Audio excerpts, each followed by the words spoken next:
Hello everyone. तो welcome back to a new video. तो इसमें हम लोग बात करने वाले हैं नोडल एनालिसिस की, और हमें नोडल एनालिसिस अप्लाई करके इस 1 ओम के रेजिस्टेंस में करंट निकालना है। ठीक है। तो ये है हमारे पास सर्किट, जो कि बहुत आसान सर्किट है। तो सिंपली क्या करो, सबसे पहले तो मतलब एग्ज़ाम में तो आप पहले इसका इक्विवेलेंट सर्किट अपने कॉपी में बना लेना, जैसे कि मैंने ये बना लिया है। और यहाँ पे एक ग्राउंड कर देना अगर कोई भी वोल्टेज सोर्स नहीं दिया रहेगा तो। ठीक है, इस ग्राउंड का मतलब हो गया कि यहाँ पे वोल्टेज आपका ज़ीरो है, जो कि है, मेंशन नहीं है पर है। ठीक है। नोडल एनालिसिस में क्या करते हैं, नोड्स को सिलेक्ट करते हैं। नोड्स को सिलेक्ट करने का मतलब कि जहाँ पे मेरा 3 पॉइंट्स, 3 लाइनें मिल रही हों, है ना, वो नोड हो जाता है। जैसे ये नोड है, ये नोड है, ये नोड नहीं है, ये नोड नहीं है। ठीक है। तो ये मेरा एक नोड हो गया, ये मेरा एक नोड हो गया। तो हम लोग क्या करेंगे, यहाँ पे वोल्टेजेस को अपने से अज्यूम कर लेते हैं। अज्यूम कर लेते हैं यहाँ पे V1 वोल्टेज, और यहाँ पे अज्यूम कर लेते हैं V2 वोल्टेज। ठीक है, इसमें कोई दिक्कत नहीं है। अब यहाँ पे मेरा वोल्टेज है V1। ठीक है, अगर ये बीच में लाइन नहीं होती तो ये जो वोल्टेज है वो यहीं का वोल्टेज हो जाता, पर यहाँ पे एक रेजिस्टेंस है तो ये जो वोल्टेज है वो डिफरेंट होगा, और ये वोल्टेज तो अलग है ही। ठीक है। तो नोडल एनालिसिस में क्या करते हैं, सिंपली इस नोड पे केसीएल लगा देते हैं। तो यहाँ पे लिख देते हैं अप्लाइंग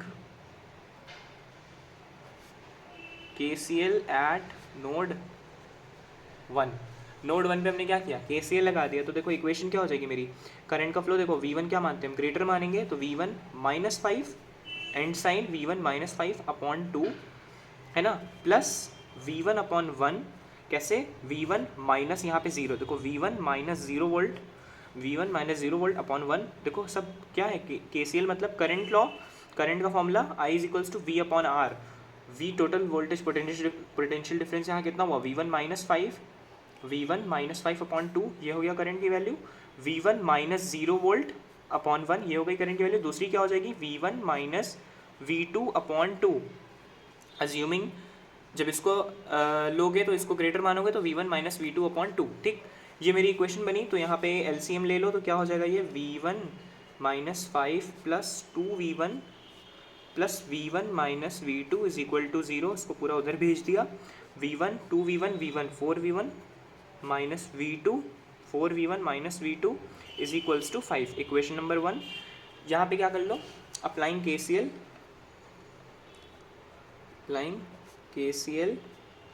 एट 2।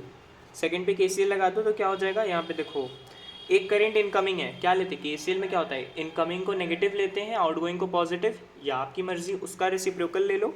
तो मैं इनकमिंग को नेगेटिव लेता हूँ, तो सबसे पहले मेरे पास -2, उसके बाद V2 -0/2, तो plus V2 -0/2, V2 -V1/2 plus V2 -V1/2।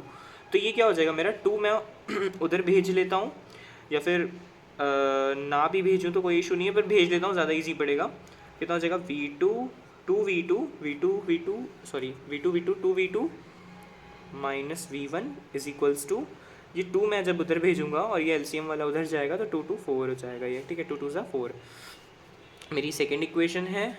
इसको सबसे पहले कैलकुलेटर में रख लो, मोड इक्वेशन 1 अननोन 2। पहला है मेरा 4, सेकेंडली है मेरा -1, उसके बाद ये मेरी है 5, और उसके बाद A2 है मेरा 2, सॉरी 2 नहीं है ये, डिलीट, B2 है मेरा, वापस क्यों नहीं जा रहा है, तो आप बाद में कर लेंगे इसको 2 लिखते हैं, C2 4 है, इसको वापस से सही कर लें पहले, A2 है मेरा -1। तो ये देखिए आपका आ गया, V1 आ गया आपका 2 वोल्ट्स, V2 आ गया आपका 3 वोल्ट्स। ठीक है, V1 2 वोल्ट्स और V2 3 वोल्ट्स।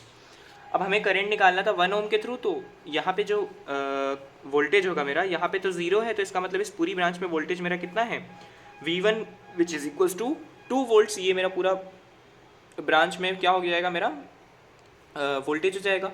तो I in 1 ohm is equals to V1 upon that, what is that, 1 ohms. So that is, it is not going to be written, V1/1, and that is equals to 2 amperes. So this is your final answer. Thank you so much for watching.